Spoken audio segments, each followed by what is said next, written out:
ఎర్రని అక్షరాలతో రాయడం జరిగింది.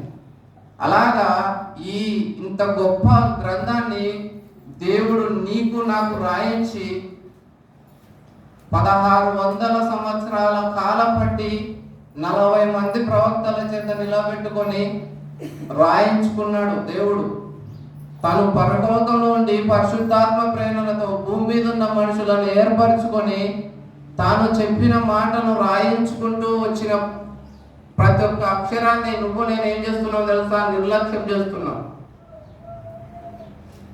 ఆ మాట పాలకు పోల్చినప్పుడు పాలు మనం వాడుకుంటున్న పాలు విరిగిపోతే ఎందుకు పనికి రాకుండా పోయినట్టే పరిశుద్ధాత్మ పేరుతో రాయబడిన ఈ మాటలను యేసుక్రీస్తు ప్రభువు మాట్లాడిన మాటలను బైబిల్ ఏమని చెప్పిందో తెలుసా?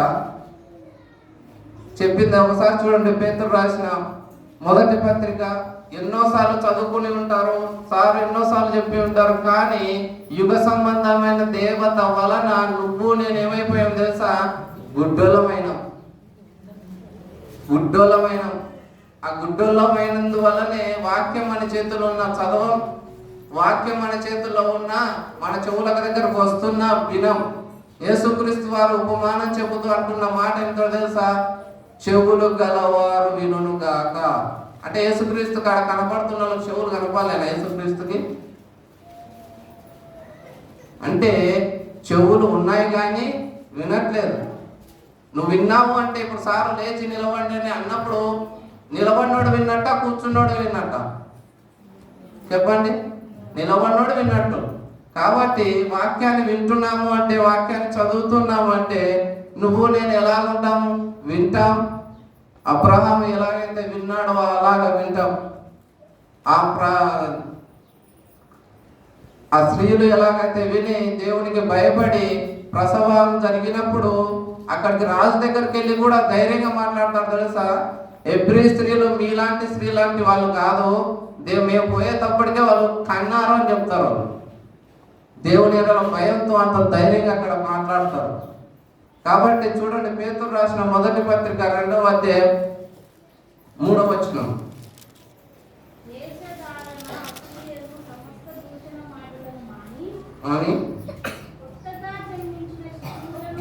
క్రొత్తగా జన్మించిన శిశువులను కోరిన వారై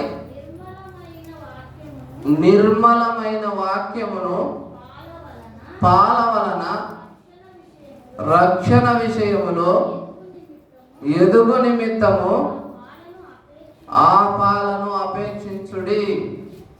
ఇక్కడ ఒక మాట ఉంది, పుట్నోతులో ఒకటి పెట్టి వాక్యమును పాల వలన అని ఒకటంటే వేసి కింద ఒక మాట ఉంది, చదవండి. మనము పాలంటే మనం తాగే పాలు అనుకుంటామని దేవుడు రాయించిన మాట ఏమిటో చూడండి. నిర్మలమైన ఆత్మ సంబంధమైన పాల వలన. అంటే ఈ పాలు ఎలాంటివో తెలుసా? తల్లిచ్చే పాలు అలాంటివి కాదు. తల్లిచ్చే పాల వలన నీకు ఆరోగ్యం ఇస్తుంది. భూమి మీద శ్రేష్టమైనవి ఏమిటి అంటే మనిషికి ఉపయోగపడేవి తల్లి పాలు. బిడ్డకు పుట్టినప్పుడు ఇచ్చే పాలు మంచివి, స్వచ్ఛమైనవి.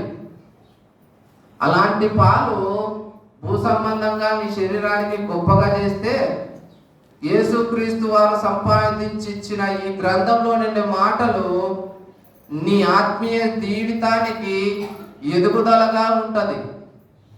ఈ పాలు నీలో వస్తున్నప్పుడు నువ్వు ఏమేం చేస్తావో తెలుసా? 6 రకాల ఫలాలు అభివృద్ధి ఉంటుంది. 6 రకాల ఫలాలు పొందగలం. మనం ఏం చేస్తున్నామంటే ఈ పాలు దేవుడి సేవకుడు ఎవరైనా సార్ వాళ్ళు కానీ ఎవరైనా కానీ చెబుతూ ఉన్నప్పుడు మన హృదయం అనే గిన్నెలో ఏం వేసుకుంటున్నాం? పాలు పోసుకుంటున్నామే. కానీ ఈ గిన్నె ఎలా ఉందో తెలుసా? మొదటి వచనం నుండి చదవండి. ఈ గిన్నె ఎలా ఉందంటే,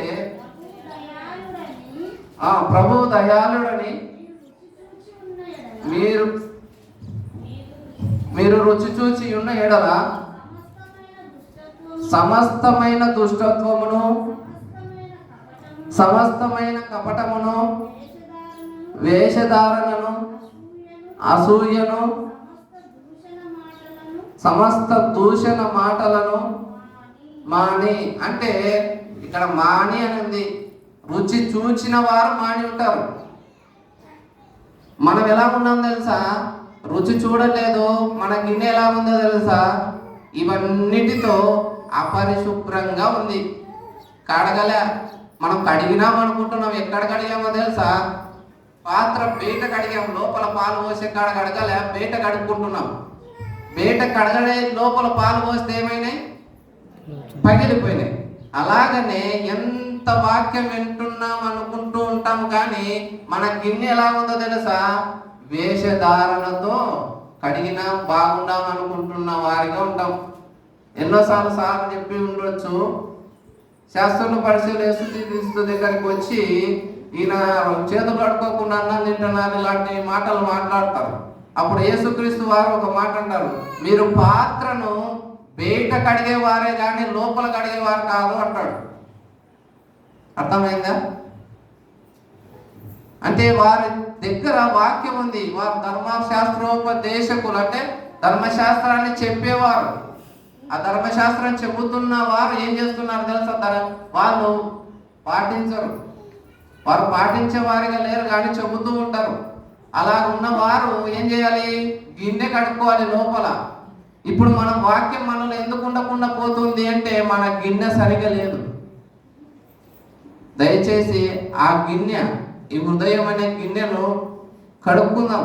ఎలాగా కడుక్కోవాలి అంటే బైబిల్లో యేసుక్రీస్తు వారు చెప్తున్న తన రక్తము వలన మనలను శుద్ధీకరించాడు. ఆయన మనలను శుద్ధీకరించాడు. ఏమి శుద్ధీకరిస్తుంది అంటే తన రక్తము మనలను శుద్ధీకరిస్తుంది. తన రక్తము మనల్ని కడుగుతుంది. ఎట్లా కడుగుతుంది? ఇలాగ దేవుని మాటలు వినడానికి నువ్వు నేను వచ్చినప్పుడు, ఆయన మాటలు వింటున్నప్పుడు నువ్వు వాటిని సరి చేసుకోవడానికి, వినడానికి, రుచి చూడడానికి ఉంటే అవి సరి చేస్తూ ఉంటది. అలాగ శుద్ధీకరింపబడినప్పుడు మన గిన్నె బాగైతుంది. మన గిన్నె కడుక్కున్న పరిస్థితిలోకి వెళ్తుంది. ఆ గిన్నె కడుక్కున్న పరిస్థితిలో ఉన్నప్పుడు 6 రకాల ఫలాలు మనం చూడగలం. ఆ ఫలాలు మీరు రాసుకోండి. దయచేసి ప్రతి ఒక్కరు వింటున్నప్పుడు రాసుకోవాలి. రాసుకోకపోతే స్టూడెంట్స్ ఎలాగైతే రాసుకోకుంటే ఎందుకు పనికి రాకుండా అర్థం కాని చదువు ఉంటుందో ఆ విధంగా మీకు అర్థమయ్యే రీతిగా మీరు రాసుకోవాలి.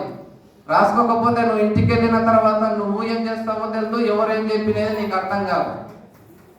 కాబట్టి ఒకవేళ వాక్యం మనలోకి వచ్చి మంచి గిన్నె, అంటే శుద్ధీకరింపబడిన హృదయంలో చేర్చుకున్నప్పుడు, దావీదు గారు ఒకే ఒక పాపం చేశాడు. దావీదు ఎవరు? దావీదు అంటే తెలుసా మీకు? మా ఊర్లో లేరని అంటారా? నేను బైబిల్లో ఉన్న దావీదు గురించి అడుగుతున్నా. నేను పుట్టక ముందు నుండి ఇక్కడ వాక్యం తెలిసిన వాళ్ళు ఉన్నారు. మీ అందరిలో నేను చాలా చిన్న